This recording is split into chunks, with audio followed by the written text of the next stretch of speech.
بسم الله الرحمن الرحيم.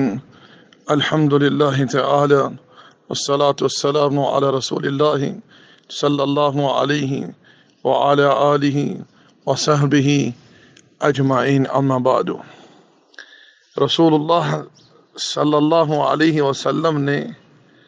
اپنی امت کو ان واضح الفاظ میں آگاہ کیا ہے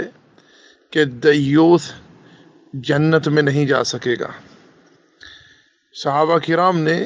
آپ سے دریافت کیا کہ دیوث کسے کہتے ہیں، تو آپ نے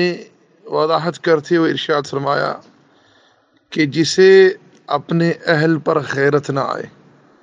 نہ اس کے دل میں ماں کے لیے غیرت ہے، نہ بہن کے لیے، نہ بیوی کے لیے، نہ بیٹی کے لیے۔ مجھے کسی نے ایک لنک بھیجا یوٹیوب کا، جس کے اوپر پاکستانی چینل پر ایک شخص آتا ہے، وقار دکا کہتے ہیں اسے۔ میری یہ عادت نہیں ہے کہ اپنے بیان میں کسی کا نام لے کر اسے کہوں، لیکن یہاں ضرورت اس بات کی ہے کہ جب فساد اس طرح پھیل رہا ہو اور امت کی مائیں بہنیں اس طرح سر عام ذلیل ہو رہی ہوں، تو نام لینا ضروری نہیں بلکہ بعض اوقات فرض ہو جاتا ہے۔ تو میں پہلے تو حکومت پاکستان سے گزارش کرتا ہوں کہ اللہ تعالیٰ انہیں جزائے خیر عطا فرمائے کہ اس شخص کے پروگرام پر پابندی لگائی جائے اور اس کو گرفتار کیا جائے، کیونکہ جو انسلٹ، جو توہین یہ امت کی بیٹیوں کی کرتا ہے، یہ ناقابل برداشت ہیں۔ اور میں ان والدین سے بھی گزارش کرتا ہوں کہ جو اپنی غیرت کا جنازہ نکال کر اپنی بیٹیوں، اپنی بہنوں یا اپنی اور دیگر خواتین جو ہیں جو ان سے رشتے میں منسلک ہیں، ان کو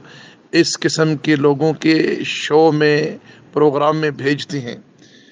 اور مجھے امید ہے کہ میری یہ آواز جہاں تک پہنچے گی، لوگ اسے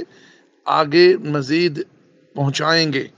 تاکہ اللہ جل وعلا کے فضل سے یہ آواز ہمارے حکمرانوں کے کان تک پہنچے اور وہ اس کے بارے میں کوئی ایکشن لیں۔ یقین کیجئے کہ نہایت ہی بے خدا سین، نہایت ہی بے غیرتی اور جو کچھ کہا جائے وہ کم ہے، اس طرح کی حرکات، یعنی اللہ المستعان، میں نہ کہوں تو بہتر ہے، آپ خود بھی دیکھ سکتے ہیں۔ تو اللہ اس شخص کے بارے میں کوئی ایکشن ہونا چاہیے، کیونکہ اگر جو شخص نہ تو اسے بات کرنے کا ادب ہے کہ عورت کو کس طرح مخاطب کرنا، اور دوسری بات یہ کہ اس طرح کے شو پاکستان میں کیوں ٹیلی کاسٹ کیے جاتے ہیں؟ پاکستان ایک اسلامی ملک ہے جہاں یہ اسلام کے نام پر قائم ہوا ہے، حکومت مسلمان ہے، سنی ہے، اللہ کے فضل و کرم سے، اللہ کے احسان سے۔ تو میں یہ کہنا چاہوں گا کہ اس کے خلاف ایکشن لیا جائے، اور والدین اپنی اولاد کو اس طرح کے بیہودہ، بے غیرتی پر مبنی جو پروگرام ہیں ان میں مت بھیجا کریں، کیونکہ کل اللہ کے سامنے جواب دینا ہے۔ اللہ کے رسول نے فرمایا کلکم مسئول عن رعیتہ، کلکم راعی و کلکم مسئول عن رعیتہ، تم میں سے ہر کوئی شخص راعی ہے اور اپنی رعایا پر وہ مسئول ہے۔ تو اللہ جل وعلا نے فرمایا قوا انفسکم واہلیکم نارا وقودها الناس والحجارہ، مسلمانوں اپنے آپ کو اور اپنی اہل و عیال کو اس جہنم کی آگ سے بچا لو جس کا ایندھن انسان اور پتھر ہے۔ صلی اللہ علیہ وسلم۔